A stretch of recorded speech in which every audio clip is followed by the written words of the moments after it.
Cameras flashed like constellations, capturing the city's elite in their shimmering armor of silk and jewels. At the center of it all stood Marcus Thorne, a man forged in the fires of the stock market, his smile as sharp and brilliant as a shard of glass. On his arm was a woman who was not his wife. And across the room, hidden in the velvet shadows, his 6 months pregnant wife, Clara, felt the first quiet tremor of her world preparing to shatter. She watched him laugh, watched him lean in close to the other woman, and knew that the life she had so carefully built was nothing more than a beautiful, gilded lie. The crystal chandeliers of the Imperial Grand Hotel wept light onto the polished marble floors, a cascade of diamonds illuminating the annual Thorne Foundation Charity Gala. It was the social event of the season, a meticulously orchestrated performance of philanthropy where fortunes were pledged and reputations were cemented. From her secluded table in the corner, Clara Thorne watched the spectacle unfold, one hand resting protectively on the gentle swell of her belly. To the outside world, she was the epitome of grace and fortune, the beloved wife of Marcus Thorne, the brilliant, self-made millionaire whose name was whispered with a mixture of envy and reverence. Tonight, however, the gilded cage felt smaller, its bars colder and more constricting than ever before. A familiar nausea, one that had little to do with her pregnancy, churned in her stomach. Marcus was holding court near the entrance, his laughter booming over the string quartet's rendition of a Vivaldi piece. He was a master of the room, his charisma a gravitational force that pulled everyone into his orbit. And tonight, a new celestial body had entered that orbit, a stunning, raven-haired woman in a crimson dress that clung to her like a second skin. Her name was Isabel, and Marcus had introduced her to his inner circle as his newest protégé, a rising star in his acquisitions department. Clara knew a lie when she saw one. She had spent the last 7 years decoding the nuances of Marcus's behavior. She saw it in the proprietary way his hand lingered on the small of Isabel's back, the shared, secretive smiles that passed between them when they thought no one was looking, and the way he angled his body towards her, a subtle but undeniable act of allegiance. Each glance was a tiny, sharp betrayal, a death by 1,000 cuts. Her mind drifted back to a different time, a different life. They had met in a dusty, second-hand bookstore when he was still just a man with a blueprint for an empire and a fire in his eyes. She was a graduate student, buried in literature, finding solace in the quiet worlds of forgotten authors. He had been a force of nature, promising her a life she'd never dreamed of. He had loved her. She was sure of it then. He had cherished her quiet strength, calling her his anchor in the turbulent sea of his ambitions. "You keep me grounded, Clara," he used to whisper, his voice rough with sincerity. "Without you, I'm just a kite in a hurricane." But the higher his kite flew, the more frayed the string became. The quiet evenings they once cherished were replaced by lavish dinners with people whose names she couldn't remember. The bookstore dates became a distant memory, paved over by a life of press releases and photo opportunities. She had convinced herself it was the price of success, a necessary sacrifice for the legacy they were building. The legacy that was now growing inside her. A wave of dizziness washed over her. She clutched the damask tablecloth, her knuckles turning white. She had told him she wasn't feeling well enough to attend tonight, her body aching with the profound fatigue of the second trimester.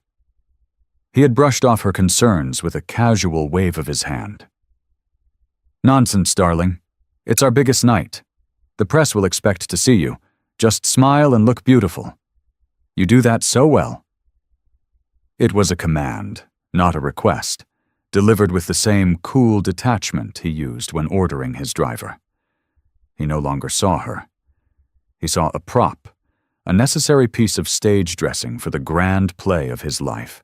Her attention was pulled back to the present by a sudden surge of activity. The press, who had been kept at a respectful distance, were now swarming towards the center of the room. Marcus was standing on a small, elevated platform, a microphone in his hand.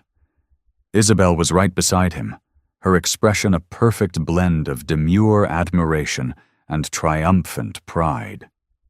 "Friends, colleagues," Marcus began, his voice amplified throughout the cavernous hall. "Thank you all for being here tonight to support a cause so dear to our hearts. As we build a legacy, we must also invest in the future, in new talent." He placed a hand on Isabel's shoulder. "Which is why I'm not only thrilled to announce a record-breaking night of donations, but also to publicly recognize the incredible mind of my newest Vice President of Strategic Development, Isabelle Dubois." A polite, yet confused applause rippled through the crowd. Vice President? She had been his protégé just an hour ago. Clara felt the air leave her lungs. This was more than a subtle indiscretion. This was a public anointment. He was flaunting her, testing the limits of Clara's silence, of her dignity. He was replacing her, not just in his bed, but in the narrative of his life, and he was doing it under the blinding glare of 100 cameras. The room began to spin, the faces of the guests blurring into a grotesque swirl of feigned smiles and hungry eyes. She saw them whispering behind their champagne flutes, their pitying glances cutting into her deeper than any scorn. She was the foolish, pregnant wife, a tragic cliché in a designer gown. The weight of their collective judgment, of Marcus's flagrant cruelty, pressed down on her, and for a terrifying moment, she thought she might faint. She had to get out. Stumbling to her feet, she clutched her small evening bag and made her way towards the exit, her movements clumsy and desperate. No one tried to stop her. No one even seemed to notice. She was a ghost leaving her own haunting, the silent, unseen casualty of her husband's spectacular rise and his even more spectacular betrayal. The cold night air hit Clara like a physical blow, shocking the breath back into her lungs. She leaned against the cold stone of the hotel's portico, the distant sounds of the gala, the music, the laughter, the applause for her own humiliation, seeming to come from another world. The city lights blurred into a watercolor painting through her unshed tears. Horns blared on the street below, a symphony of impatience and hurry that felt alien to the profound, silent stillness that had enveloped her heart. Her thoughts were a tangled mess of past and present. She saw Marcus on one knee in their tiny, cramped apartment, the one they could barely afford. The ring wasn't much, a small sapphire he'd bought with the last of his savings, but his promise had felt as vast and solid as the sky. "I will never lie to you, Clara," he had sworn, his eyes earnest and clear. "I will never make you feel small. Everything I build, I'm building for us." Where was that man now? Had he ever really existed, or was he just a mirage she had desperately wanted to believe in?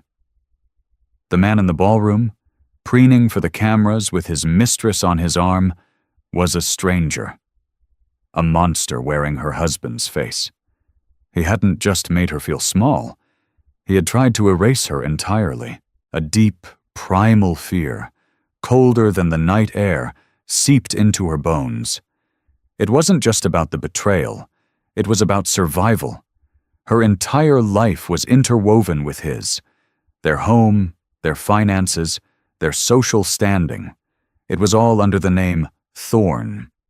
She had given up her academic career, her modest independence, to support his dream. She had become a part of the corporate brand, a role she had played with quiet devotion. Now, she realized with sickening clarity, she was a liability he was preparing to liquidate. And then there was the baby, their child. A life created from a love that now felt like a fraud. What would happen to them? The thought of bringing a child into a broken home, into a world of scandal and whispers, was suffocating. She remembered her own childhood, the quiet tension in her house after her father's business failed. She remembered the shame, the constant worry, the way her parents' broken dreams had cast a long shadow over everything. She had sworn she would never let her child experience that. She had craved stability, a safe harbor, and Marcus had promised her an entire ocean. Now she was drowning in it. Panic began to set in, a frantic, fluttering bird in her chest. She couldn't go back to their penthouse apartment.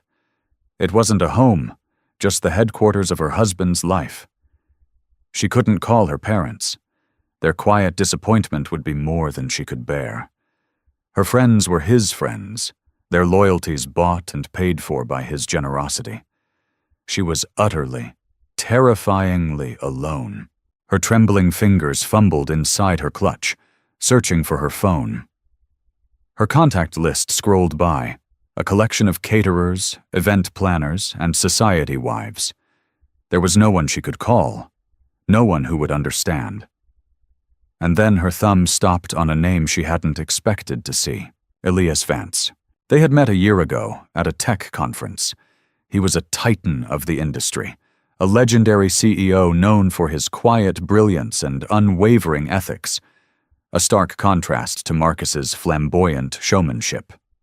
Marcus had been dismissive of him, calling him a dinosaur who didn't understand the new rules of the game. But Clara had found herself drawn into a deep conversation with him about non-profit infrastructures. He had listened to her ideas, not as Marcus Thorne's wife, but as an intelligent, capable individual. He had seen the woman she used to be, the one buried beneath layers of social obligation. They had exchanged numbers, with a vague promise to discuss her ideas for the Foundation's outreach programs further. They had spoken only once since, a brief professional call. Calling him felt like a desperate, insane long shot. What could he possibly do? But his name on her screen represented something she desperately needed, a world outside of Marcus's control. He was perhaps the only person she knew whose power and influence rivaled or even surpassed her husband's, but in a completely different sphere. Marcus feared him, she realized. Not his money, but his reputation. Taking a deep, shuddering breath, she pressed the call button. It rang twice, the sound echoing the frantic beat of her own heart.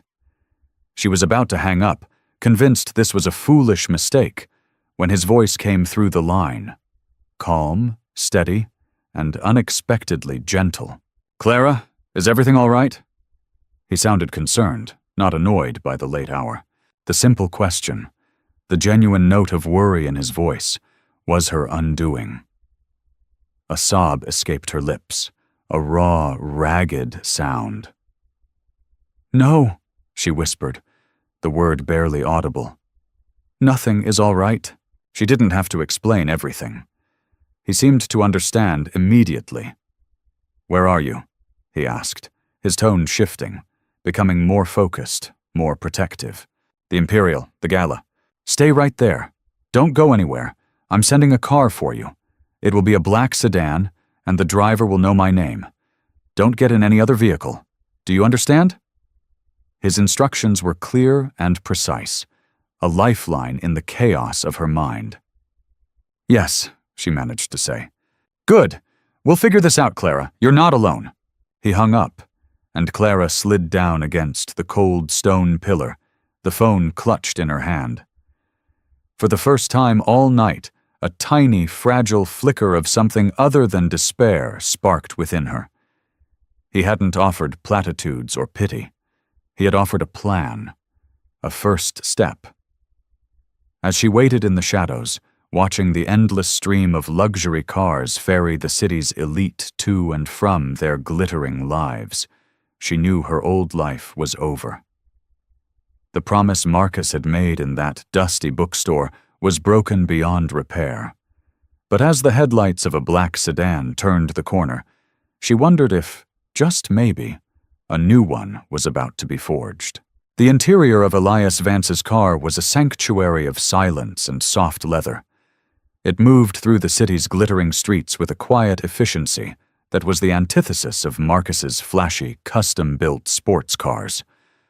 Clara stared out the window, the city lights a smear of neon and gold, her reflection a pale, ghostly image superimposed over the world that was rushing past.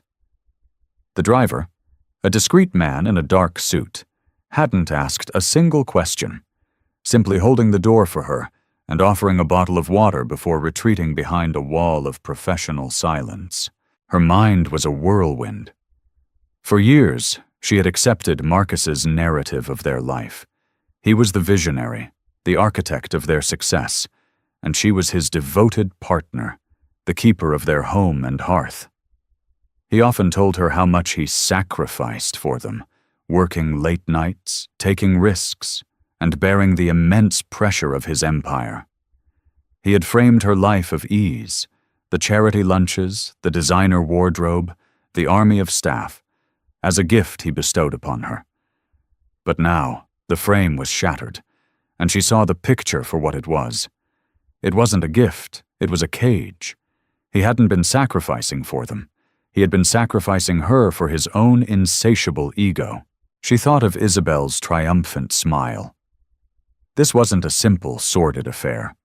It was a strategic move. Isabel was younger, hungrier, a woman who reflected his own ambition back at him. She was a business asset, a shiny new acquisition he could show off to the world. Clara, with her quiet intellectualism and her burgeoning pregnancy, represented a different phase of his life, the one he was now eager to shed. She was legacy, family, stability. He wanted disruption, adoration, and conquest. The car pulled into the underground garage of a sleek, minimalist skyscraper in a quieter, more refined part of the city. The driver led her to a private elevator that opened directly into a sprawling penthouse apartment. It was nothing like her own home, which was decorated to Marcus's ostentatious tastes with polished gold, heavy fabrics, and modern art chosen for its investment value. This space was different. It was filled with books, comfortable, well-worn furniture, and large windows that offered a breathtaking panoramic view of the city, not as a conquest, but as a living, breathing entity. Elias Vance was standing by the window, his back to her. He wasn't in a tuxedo, but a simple cashmere sweater and dark trousers. He turned as she entered, his expression one of deep, empathetic concern. There were no pitying looks, no condescending words. "Thank you for coming," he said, his voice as calm and steadying as it had been on the phone. "Can I get you anything? Tea? Water?" She just shook her head, pulling her shawl tighter around her shoulders, feeling suddenly small and exposed. "I'm sorry to have bothered you," she began, her voice trembling slightly. "I didn't know who else to call." "You did the right thing," he said gently. "Please, sit." He gestured to a soft leather armchair. He didn't sit opposite her, in a position of power, but on a nearby ottoman, creating a sense of shared space, of equality. "I saw the announcement online," he said, his voice low. "The promotion. It was a bold move." He chose his words carefully, allowing her to set the emotional tone. The dam of her composure finally broke. Tears streamed down her face, hot and silent. "He did it in front of everyone," she whispered, the shame of it washing over her again. "He wants me gone. He's just making it so public, so humiliating, that I'll have no choice but to disappear quietly." Elias listened, his gaze unwavering. He didn't interrupt, didn't offer empty platitudes. He simply let her speak, giving her the space to voice the ugly, terrifying truth. When she was finished, her words hanging in the quiet air of the room, he finally spoke. "My mother was in a similar position many years ago," he said, his voice taking on a distant, sorrowful quality. My father was a successful man, not on Marcus's scale, but he was powerful in his own world. He controlled everything, her finances, her friends, her life. When he decided he wanted a new wife, he treated my mother like a failed investment. He left her with almost nothing. I watched her struggle, watched her rebuild her life from the ashes, brick by painful brick. I swore I would never stand by and watch that happen to another good person. The confession was unexpected. A glimpse into the heart of a man the world knew only as a reserved, calculating CEO. It forged an instant, powerful connection between them. He wasn't helping her out of pity, or for some strategic advantage against a business rival. He was helping her because he had seen this story before.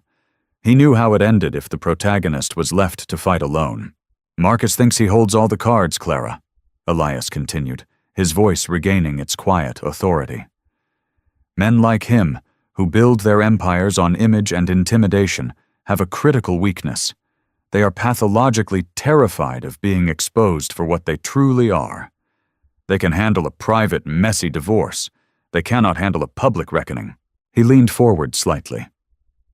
"So the question is not what he is going to do to you. The question is, what are you going to do to him?" It was a question no one had asked her in years. Her life had been a series of reactions to Marcus's decisions. The idea of taking action, of writing her own script, was both terrifying and electrifying. "I don't know," she admitted, her voice small. "I have nothing. He controls all the assets. Our prenuptial agreement is ironclad. I signed it without even thinking." Elias nodded slowly. Most prenups have clauses. Morality clauses, infidelity clauses. They are often considered difficult to enforce, but a public spectacle like tonight, that changes the equation. But this isn't about the money, is it? It's about your life, your child's life. It's about taking your power back. He stood up and walked over to a handsome mahogany desk. He returned with a slim, leather-bound folder. "Before you came into Marcus's life, you were a brilliant researcher, Clara. You had a fellowship lined up at the National Endowment for the Humanities. You were on a path to a distinguished career." She stared at him, stunned. "How did you know that?" "I make it my business to know who I'm dealing with," he said with a faint smile. "I read your graduate thesis. It was extraordinary." He paused, letting the weight of his words sink in. "That woman is still inside you. She's just been dormant. It's time to wake her up." He placed the folder on the small table beside her. "You have options. More than you think. You can disappear just as he wants. Or you can walk back into that ballroom and remind him, and everyone else, who you are. Not as his wife, but as yourself." She looked from his earnest, steady gaze to the folder. Her heart was pounding, a frantic drumbeat of fear and a wild, unfamiliar hope. For the first time, she saw a path through the darkness, a narrow, treacherous road that did not lead to quiet surrender, but to a destination of her own choosing. The choice, he had made clear, was hers, and hers alone. Clara spent the next hour in the quiet solitude of Elias Vance's study, the leather folder lying unopened on the desk in front of her. It felt like a Pandora's box, filled with possibilities both wonderful and terrible. For years, her life had been defined by a suffocating comfort, a predictable rhythm of social engagements and domestic management. Now she stood on the precipice of the unknown, and the vertigo was dizzying. Her phone buzzed incessantly on the desk, a string of frantic texts from Marcus lighting up the screen. "Where are you? You caused a scene leaving like that." "People are talking, Clara. This is embarrassing. Call me, now." The messages were stripped of any pretense of affection. They were the cold, sharp commands of a man whose control was slipping. There was no apology, no concern for her well-being, only anger at her defiance. Reading them, something inside her shifted. The last vestiges of the woman who loved him, who made excuses for him, crumbled away, leaving behind a harder, clearer resolve. He wasn't just a flawed husband. He was a narcissist, a bully who had mistaken her gentle nature for weakness. With a deep breath, she opened the folder. Inside were not legal documents or financial statements, as she had expected. The first page was a copy of her old graduate thesis, its title page bearing her maiden name. Beneath it were printouts of emails from years ago, the offer for the Humanities Fellowship, a glowing letter of recommendation from her favorite professor, and a congratulatory note from the dean. It was a time capsule of a life she had willingly abandoned, a ghost of the woman she might have become. The next section contained detailed information about the Thorn Foundation, but it wasn't the public-facing brochure of smiling children and grand pronouncements. It was a breakdown of its inner workings, its funding, its board members, and, most importantly, its operational inefficiencies. Elias had highlighted several projects that were underperforming, mismanaged, or existed more for public relations than for actual impact. It was the foundation Marcus had built, but it was flawed, just like its creator. The final document was a single, freshly printed page. At the top, it read, "The Phoenix Initiative, a proposal." It was a detailed, meticulously researched plan for a new, non-profit venture. Its mission was to provide seed funding, mentorship, and legal support for women forced to leave abusive or controlling relationships, helping them rebuild their careers and their independence. It was a blueprint for turning pain into power. It was brilliant.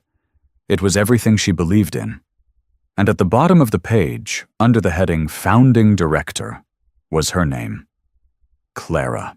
She finally understood Elias's strategy.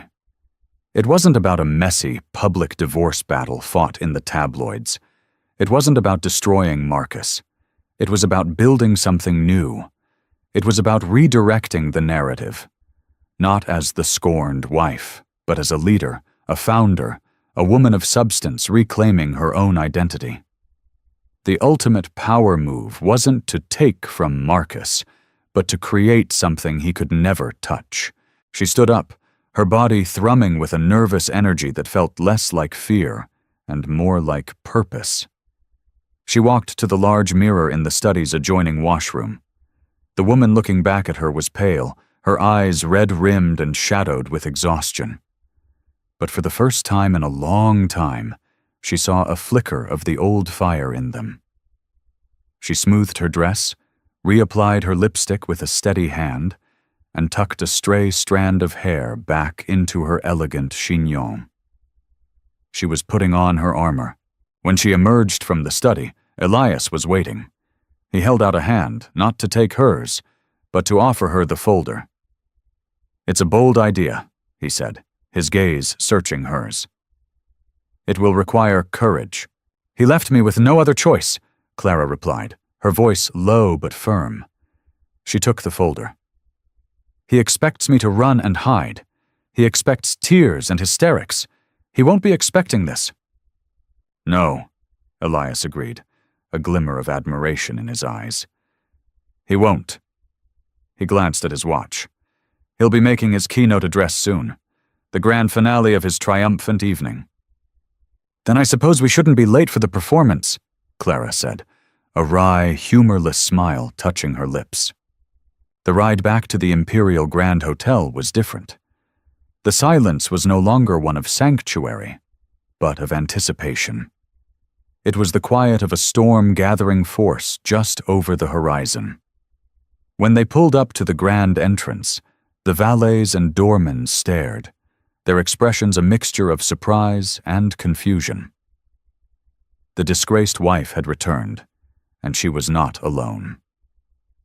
On her arm was Elias Vance, a man whose quiet presence commanded more respect than all of Marcus's blustering bravado. They walked through the grand lobby, a wake of whispers and turning heads following in their path. The air crackled with sudden tension. Clara kept her head held high, her eyes fixed forward, her hand resting on her belly. She was no longer just a woman. She was a mother protecting her child's future. She was a warrior walking onto the battlefield, As they reached the entrance to the ballroom, they could hear Marcus's voice, amplified and self-congratulatory, echoing from within.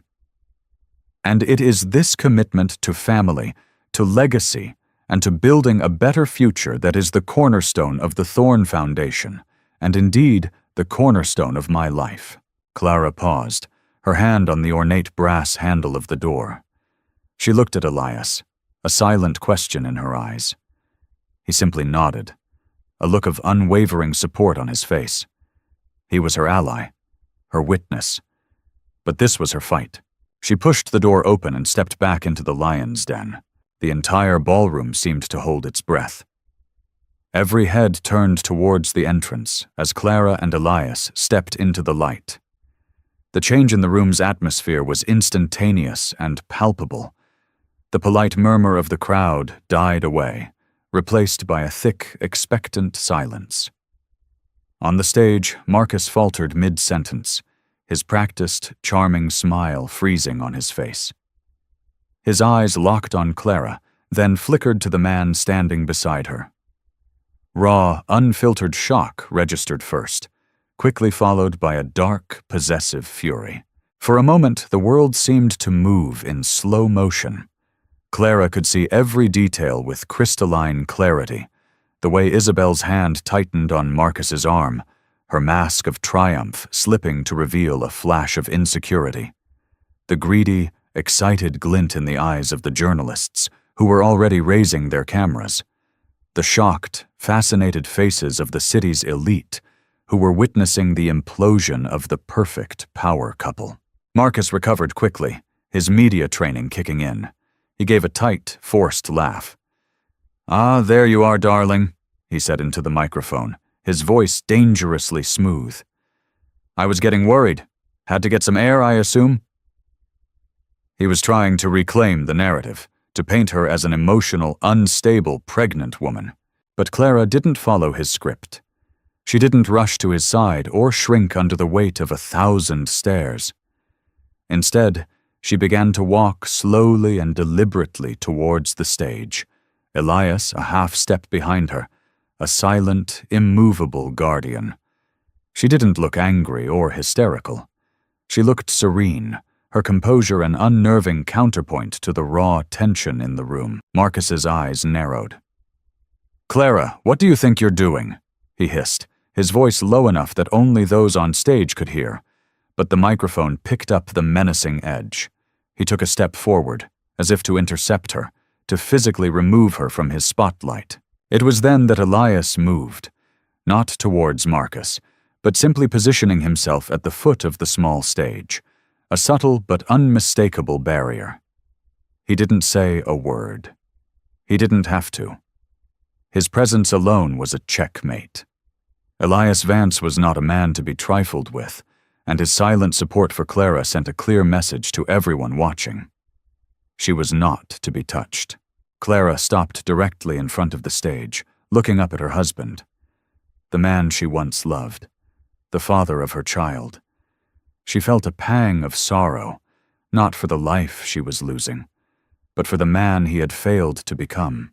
"You were talking about legacy, Marcus," she said, her voice quiet but carrying in the dead silence of the hall.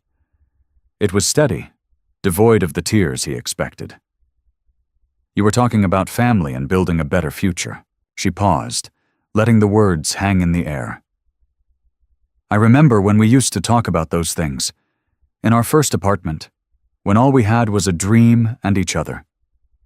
You promised me a partnership. You promised me a life built on trust." Marcus's face was a thundercloud. "This is neither the time nor the place, Clara. On the contrary," she replied, her voice gaining strength. "I can't think of a better place. You've gathered all these wonderful people here to celebrate your legacy. It seems only fair that they understand its true foundation." She held up the leather folder. It felt heavy in her hand, the weight of her past and her future contained within its pages. "For 7 years I have stood by your side. I have been your partner, your confidant, and the director of your foundation's charitable programs, a role I took on with pride, even as you began to see me as just another one of your decorative assets." Her gaze flickered to Isabel, a cool, dismissive glance that held no jealousy, only a profound sense of pity. "Tonight," Clara continued, her eyes finding Marcus's again, "you made it clear that my role in your life and in this foundation is over. And you're right. It is." A gasp rippled through the audience. Marcus looked as if he'd been struck. This was not the groveling, heartbroken wife he had anticipated. This was a stranger. You see, a legacy built on lies and disrespect isn't a legacy at all. It's just a house of cards, and I will not have my child's life built on such a pathetic foundation. She placed a hand on her stomach, a gesture of maternal power that resonated through the room. "So I am officially resigning my position at the Thorn Foundation," she announced, her voice ringing with newfound authority. "And I am announcing the formation of my own. It will be called the Phoenix Initiative." She opened the folder and held up the proposal. "Its mission will be to help women like your own mother, Marcus, who was left with nothing, to rise from the ashes of broken lives and build their own futures. It will be a foundation built not on image, but on true strength and integrity." She took a deep breath, preparing for her final devastating blow. "And I'm so very pleased to announce that the initiative has already secured its first round of funding, thanks to my own pre-marital assets, which you so helpfully managed for me all these years, and it has appointed its chairman of the board, Mr. Elias Vance." The shock in the room was electric. Marcus stared at Elias, his face a mask of disbelief and pure hatred. He had been outmaneuvered, not by a rival in the boardroom, but by the quiet, pregnant wife he had so carelessly discarded. She hadn't come to beg for scraps from his table. She had come to announce that she was building her own kingdom.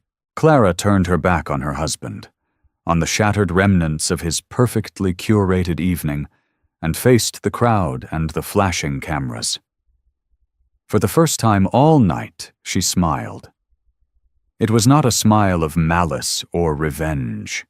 It was a smile of pure, unadulterated freedom. Clara walked away from the stage, each step feeling lighter than the last. She didn't look back. She didn't need to see the carnage she had left in her wake. Marcus's stunned, apoplectic face, Isabel's panicked uncertainty as she realized she had aligned herself with a fallen king, the frenzied press corps who had just been gifted the scandal of the year. The silence that had greeted her entrance was now replaced by a chaotic roar of whispers, questions, and the frantic clicking of camera shutters. Elias met her at the edge of the room, his expression unreadable but for the deep respect in his eyes. He gently placed a hand on her elbow, steering her through the throng of onlookers who parted before them like the Red Sea. He led her not to the main entrance, but through a discreet side door that opened into a private service hallway. Within moments, they were back in the quiet, insulated cocoon of his car, pulling away from the hotel just as the first wave of journalists burst through the doors, their questions swallowed by the night. The car moved through the city, and for a long time, neither of them spoke. Clara stared out at the passing lights, her mind replaying the scene in the ballroom. The adrenaline that had fueled her began to ebb away, leaving a profound, hollow exhaustion in its place.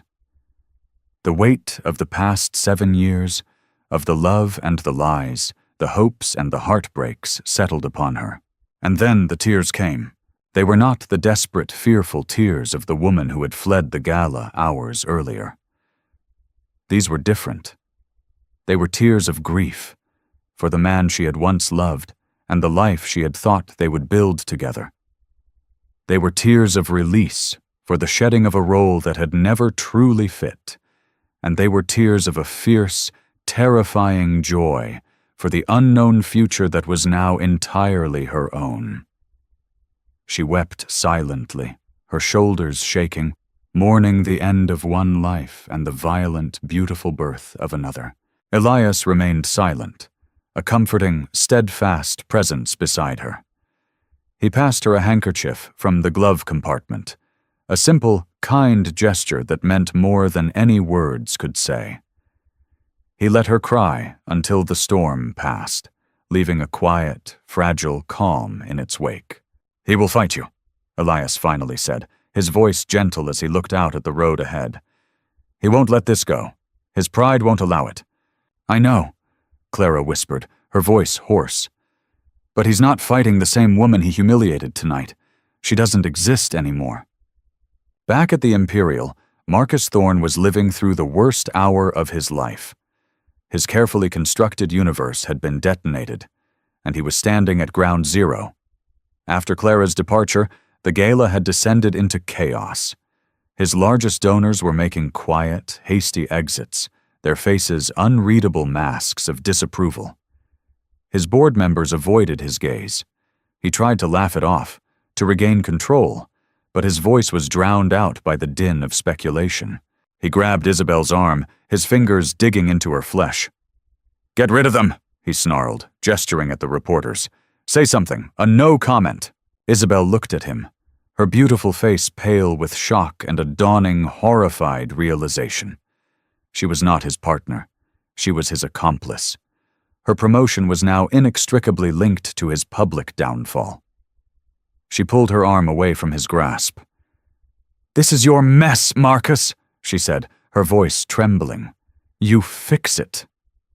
With that, she turned and disappeared into the crowd, abandoning him on his sinking ship. He was alone, standing on a stage that now felt like a scaffold. The flashes from the cameras were like accusations, each one searing his failure into the public record. He saw the headlines already forming in his mind.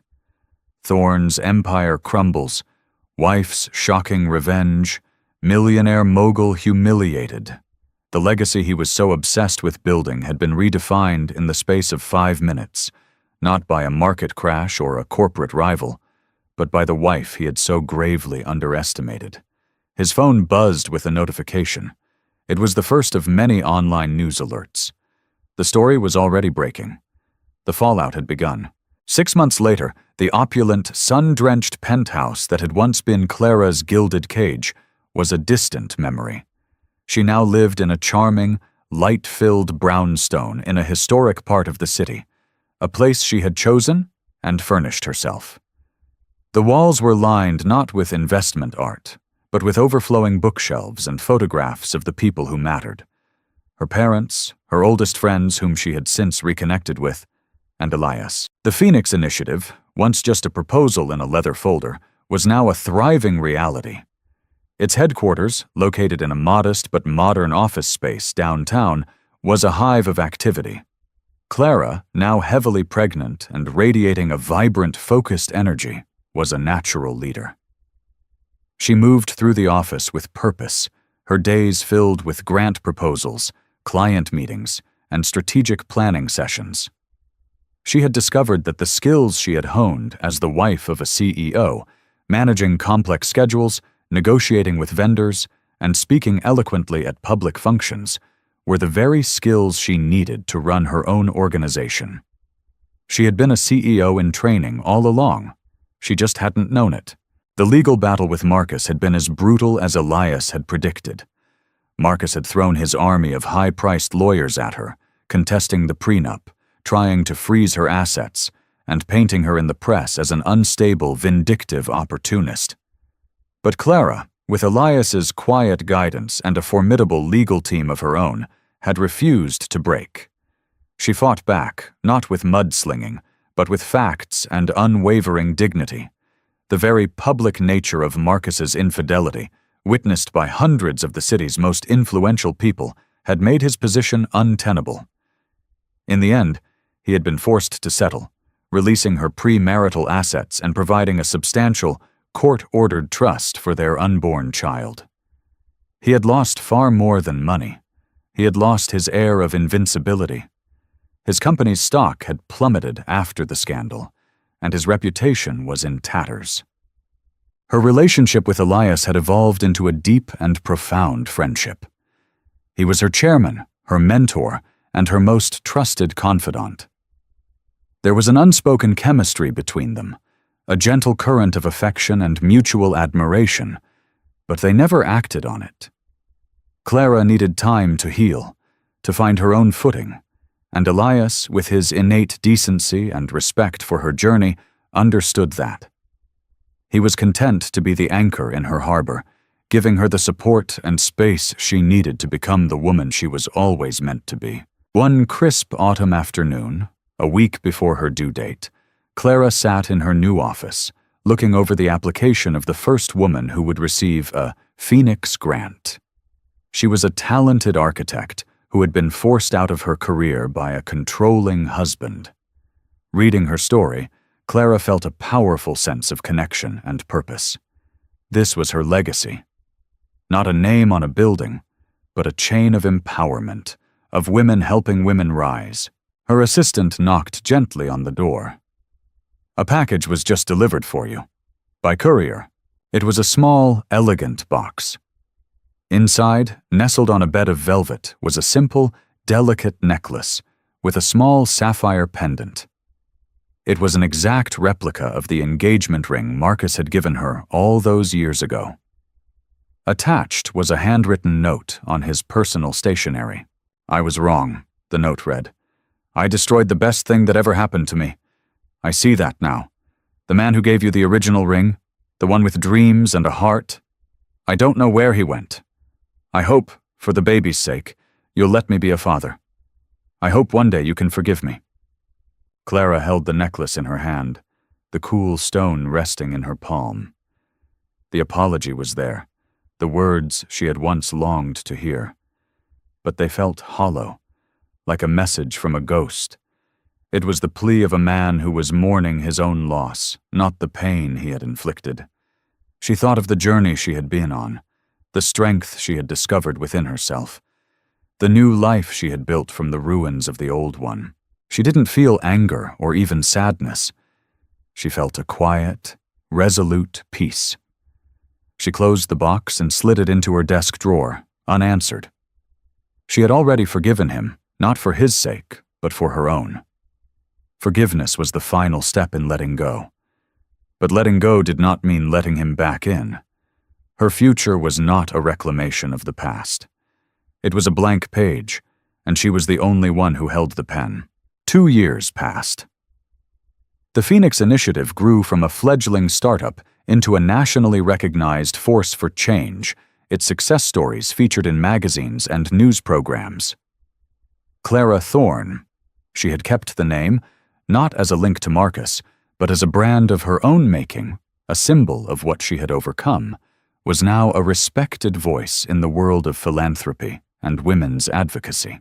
Her son, Leo, was a bright, happy toddler with his mother's calm, observant eyes and a smile that could light up a room. He was the center of her universe, a constant, joyful reminder of why she fought so hard for the life they now had. Marcus was a peripheral figure in their lives. He was a father to Leo, as he had requested. He saw him on scheduled weekends, supervised at first, then on his own, as he proved he could be a responsible, if emotionally distant, parent. He was a changed man, quieter, more subdued. The scandal had cost him dearly, forcing a humility he had never known. He and Clara were civil, their interactions focused solely on their son. The fire, both the love and the hate, had long since burned out, leaving only the cool embers of a shared history. Elias remained a constant, steady presence. He was Uncle Elias to Leo, the one who brought him books and taught him how to build magnificent towers out of wooden blocks. His friendship with Clara was the bedrock of her new life.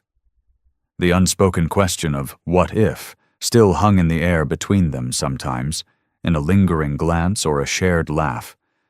But there was no urgency. They were building something slow and solid, a foundation of trust and respect that might one day become something more, or might simply remain the most important friendship of their lives. Either way, it was enough. One evening, Clara was putting Leo to bed, reading him a story from a well-worn book of fairy tales. He pointed to a picture of a princess trapped in a tower. Sad, he said, his little brow furrowed. Yes, she is sad, Clara said, smoothing his hair. But you know what? She's also very strong. And soon she's going to figure out how to build her own door and walk right out of that tower. Leo smiled, satisfied with this revisionist ending, and snuggled into his pillow. As Clara watched him drift off to sleep, she thought about the night of the gala. She remembered the suffocating despair, the feeling of being utterly trapped. It felt like another lifetime, a story about someone else. The woman in the ballroom had been a princess, in a tower, waiting for a rescue. But she had learned that no rescuer was coming. True strength wasn't about being saved by a prince. It was about realizing you were your own hero. The pain of her husband's betrayal had not been an ending. It had been a violent, necessary catalyst that had forced her to burn down her gilded cage and rise from the ashes, not as a victim, but as the architect of her own legacy. It was a legacy of purpose, strength, and the quiet, unshakable joy of a life lived on her own terms. Clara chose to turn her deepest wound into her greatest strength. She walked back into the fire not to seek revenge, but to forge a new identity, transforming a moment of ultimate humiliation into a declaration of independence. Her story is one of betrayal, but also one of incredible resilience and the quiet power of reclaiming one's own narrative. And so, we're left to wonder and to ask you, standing in that ballroom with the world watching and your life falling apart, what would you have done?